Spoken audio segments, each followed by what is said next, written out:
கர்த்தரும் இரட்சகருமாகிய இயேசு கிறிஸ்துவின் நாமத்திலே இயேசுவின் இளைப்பாறுதல் ஊழியத்தின் வாயிலாக இந்த தொலைக்காட்சி மூலமாய் உங்களை சந்திப்பதிலே மிகுந்த சந்தோஷம் அடைகிறேன். இந்த நாளிலும் கர்த்தர் நமக்கு ஏவுதலாய் தந்த வேத வசனம் என்னவென்றால் சங்கீதம் 119:92 வசனம், உமது வேதம் என் மனமகிழ்ச்சியாய் இராதிருந்தால் என் துக்கத்திலே அழிந்து போயிருப்பேன் என்று தாவீது தேவனை பார்த்து பாடின ஒரு பாடல். உமது வேதத்தை அது மனமகிழ்ச்சியாக இராதிருந்தால் துக்கத்திலே நான் அழிந்து போயிருப்பேன் என்று சொல்லுகிறதை பார்க்கிறோம். ஒரு ராஜா அவன் எப்படி வேணாலும் வாழ்ந்து கொண்டிருக்கலாம், அவன் நினைத்ததெல்லாம் அவனுக்கு கிடைத்து கொண்டிருக்கும். இந்த நாட்களில் நாம் பார்த்தோமானால் ஒரு அதிகாரத்தில் இருக்கிறவர்கள், இல்லை உயர்ந்த ஸ்தானத்தில் இருக்கிறவர்கள், ஒரு ஐஸ்வர்யவான், அவர் நினைத்தது எல்லாவற்றையும் சாதிக்க முடியும் இந்த உலகிலே. ஆனால் யாராக இருந்தாலும் துக்கம் அவர்களை சந்திக்கும். ராஜாவாக இருந்தாலும் சரி, அதிகாரியாக இருந்தாலும் சரி, இல்லை ஐஸ்வர்யவானாக இருந்தாலும் சரி, இல்லை உயர்ந்த ஸ்தானத்தில் இருந்தாலும் சரி, உன் வாழ்க்கையிலே துக்கம் வராது இருந்தது என்று சொல்லத்தக்க ஒரு மனிதன் இந்த பூமியில் இல்லை.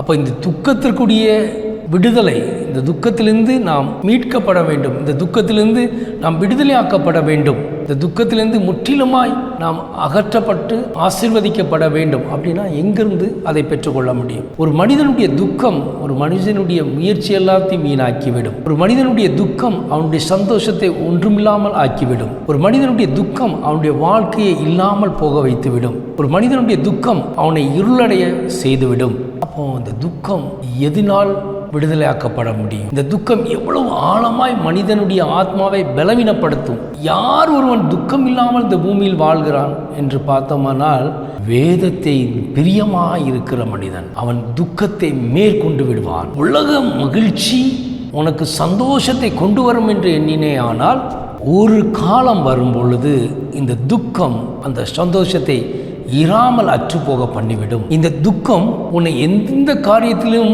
செயல்பட முடியாதபடி முடக்கி போட்டுவிடும். இருள் உன்னை ஆளுகை செய்துவிடும். இந்த பூமியில் வாழ்கிற நாட்கள் எல்லாம் உபத்திரம் உண்டு என்று வேதம் சொல்லுகிறது. இந்த உபத்திரம் உனக்கு துக்கத்திலே கொண்டு வந்து வைத்துவிடும். இந்த உபத்திரம் தான் உன் வாழ்க்கையில் இருளை கொண்டு வந்து வைத்துவிடும். இந்த உபத்திரம் தான் உன்னை வாழ விடாதபடி போராட்டத்திலே கொண்டு தள்ளிவிடும்.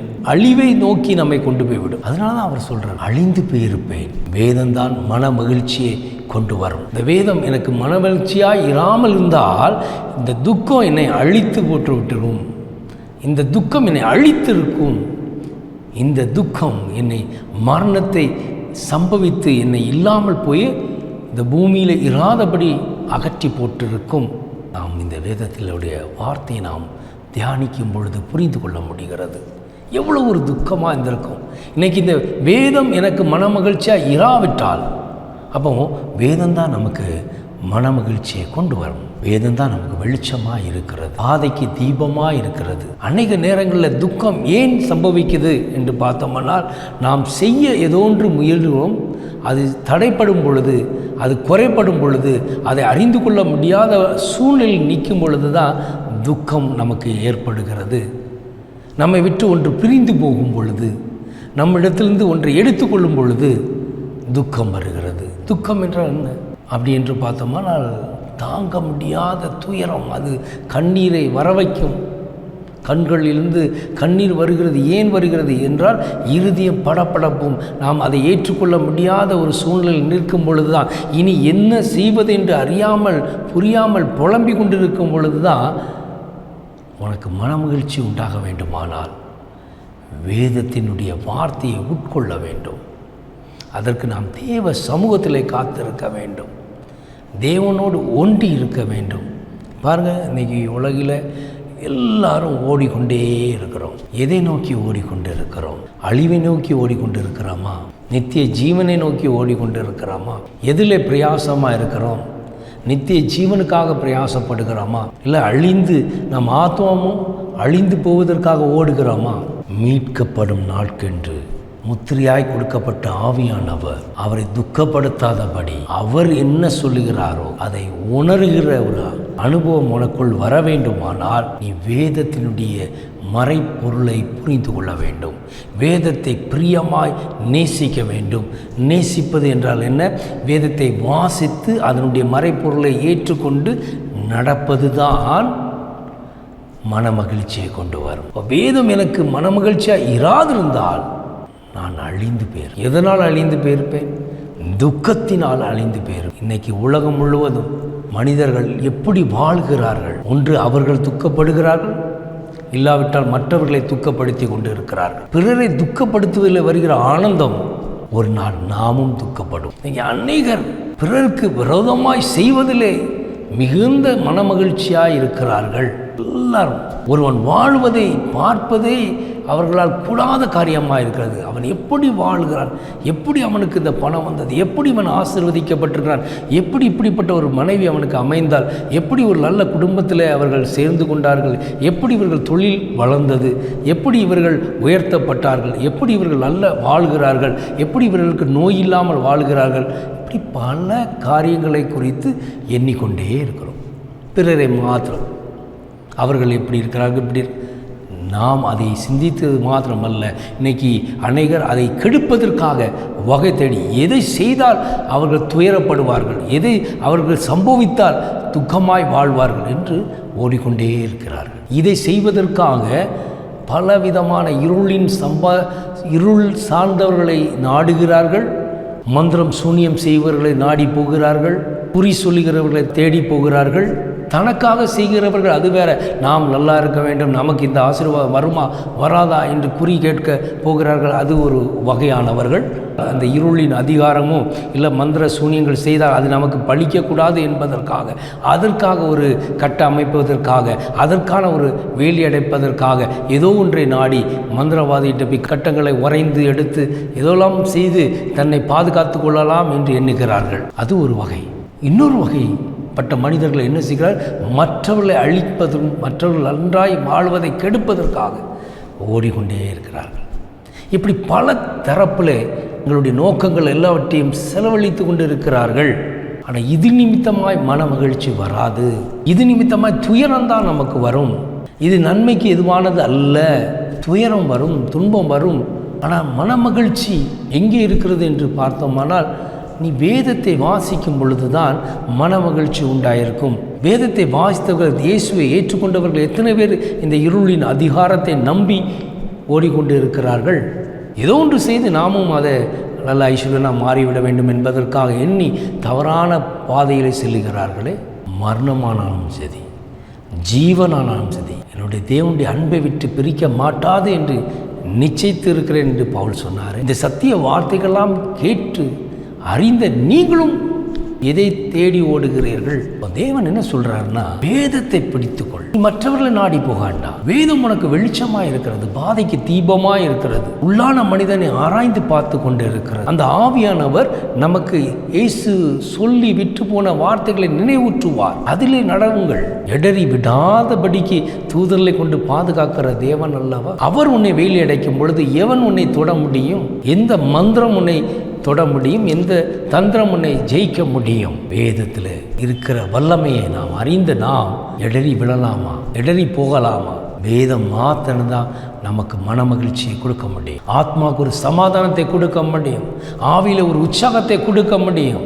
அந்த வார்த்தை ஜீவன் உள்ளது என்பதை நாம் அறிந்து இருக்கிறோம். அந்த வார்த்தை வெறுமையாக வந்து வெறுமையாய் அவரிடத்தில் செல்வதில்லை. அவர் விரும்பினபடி வாய்க்க செய்வார்.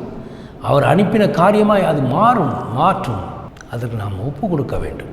அந்த வேதத்திலே பிரியமாக இருக்க வேண்டும். அது மன மகிழ்ச்சியாக இராவிட்டால் இந்த உலகில் நீ வாழும் பொழுது இருக்கிற இந்த துயரம், துன்பம் உன்னை அழித்து போட்டுவிடும். அநேகரை நம்ம பார்க்குறோம். இன்னைக்கு நடப்பணமாய் வாழ்கிற ஜனங்கள் எத்தனையோ பேர். அப்படிப்பட்ட ஜனங்கள் எப்படி மன மகிழ்ச்சி அவர்களுக்கு உண்டாயிருக்கும்? நெருக்கம், துயரம், மன அழுத்தம், மன உளைச்சல் ஏன் வருகிறது?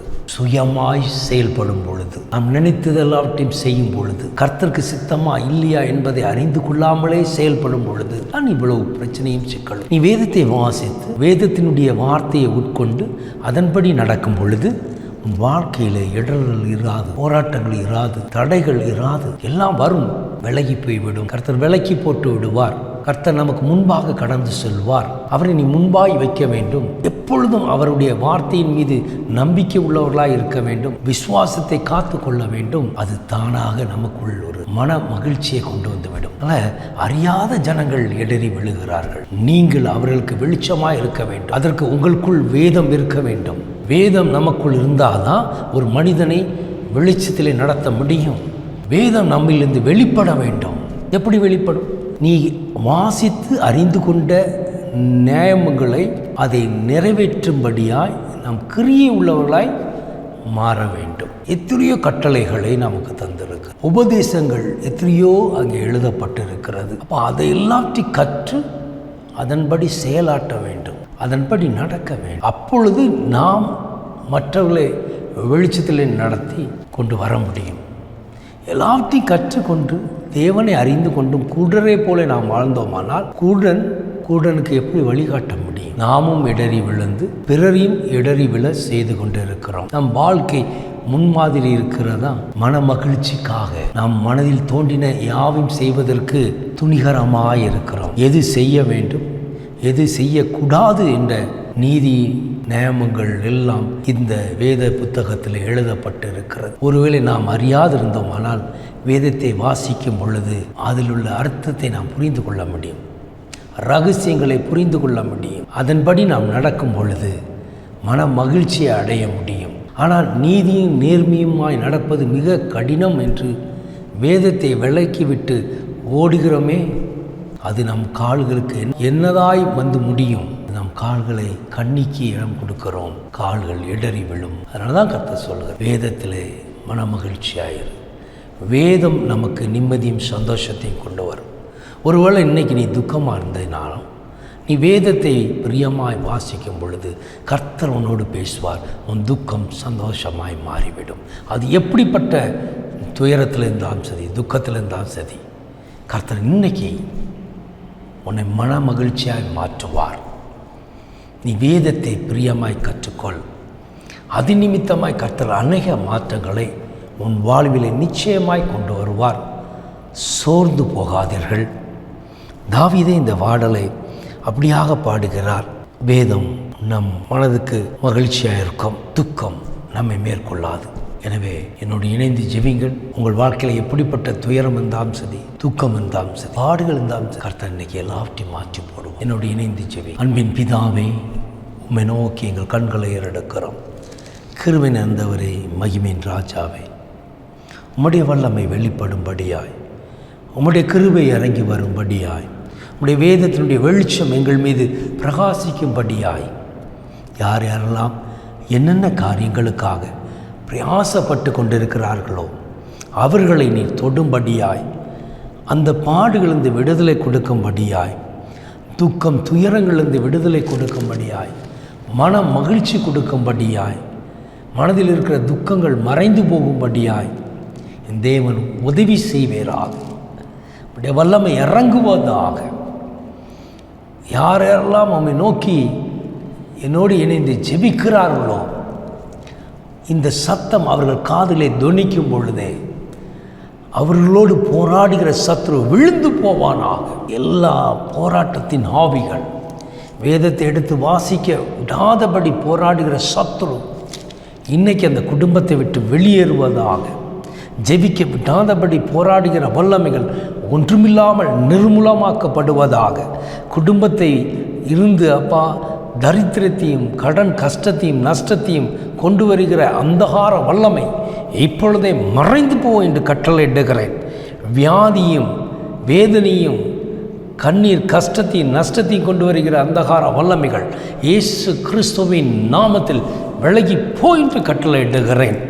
எப்படிப்பட்ட வியாதியாக இருந்தாலும் சரி, தோல் சம்பந்தமான வியாதியாக இருந்தாலும் சரி, எலும்பு சம்பந்தமான வியாதிகளாக இருந்தாலும் சரி, கண் பார்வையற்றவர்களாக இருந்தாலும் சரி, காது கேளாதவர்களாக இருந்தாலும் சரி, அப்பா உறுப்புகள் அவைகளும் உறுப்புகளுக்குள்ளாக பலவீனத்தை கொண்டு வருகிற அந்தகார வல்லமைகள் எல்லாவற்றையும் கர்த்தர் நீக்கலாக்கி போடுவீராக. இப்பொழுது உடைய வல்லமை வெளிப்படுவதாக. அப்பா ஊமையாக இருக்கிற வாய்கள் வாய் திறந்து பேசத்தக்க நாவில் ஒரு அக்னி இறங்கட்டும் என்று ஜெபிக்கிறேன். கண் பார்வைகளிலே வல்லமை வெளிப்படும்படியாக ஜெபிக்கிறேன். உச்சம் தலையிலிருந்து உள்ளம் கால் வர தெய்வீக வல்லமை இறங்கட்டும் என்று ஜெபிக்கிறேன். இருளின் அதிகாரங்கள் ஒன்றுமில்லாமல் நிர்மூலமாக்கப்படுவதாக என்று ஜெபிக்கிறேன். உம்முடைய ஆணிப்பாய்ந்த கரத்தினுடைய வல்லமை வெளிப்படுவதாக இயேசுவின் நாமத்தில் ஒரு புது பலன் உண்டாகட்டும் என்று ஜெபிக்கிறேன். அப்பா, என் தேவன் தாமே ஒவ்வொருவரையும் ஆசீர்வதிப்பேராக, ஒவ்வொருவரையும் ஆசீர்வதிப்பேராக, அழிவுக்கு விலக்கி பாதுகாப்பேராக, துக்கம் நீங்கி போவதாக, மன மகிழ்ச்சியாய் வைத்து காத்தருள்வீராக.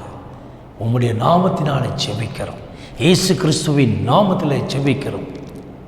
எல்லா துயரமும் நீங்கி போகட்டும், விடுதலை உண்டாகி சாட்சியாக நிறுத்தும். இயேசுவின் நாமத்தில் ஜெபிக்கிறோம் ஜீவனுள்ள நல்ல பிதாவே, ஆமென், ஆமென். கர்த்தர் உங்கள் ஜெபத்தை கேட்டிருக்கிறார். நிச்சயமாய் உங்கள் துக்கம் சந்தோஷமாய் மாறும், மன மகிழ்ச்சியாக இருக்கும். கர்த்தருக்குள் மன மகிழ்ச்சியாக இருப்பதே நம் பலன் என்று வேதம் சொல்கிறது. அந்த பலன் உடையவர்களாய் காணப்படுவீர்களாக. தொலைபேசி எண்கள் மேலே கொடுக்கப்பட்டிருக்கிறது. உங்கள் ஜெப விண்ணப்பங்கள் தெரியப்படுத்துவதற்காக அந்த தொலைபேசி எண்களை பயன்படுத்தி கொள்ளலாம். சாட்சிகளை பகிர்ந்து கொள்ளலாம். அநேகர் சாட்சிகளை பகிர்ந்து வருகிறீர்கள். அந்த சாட்சிகளில் நிலைத்திருக்கும்படி கர்த்தர் கிருபை பாராட்டுவாராக. ஆமென், ஆமென். God bless you.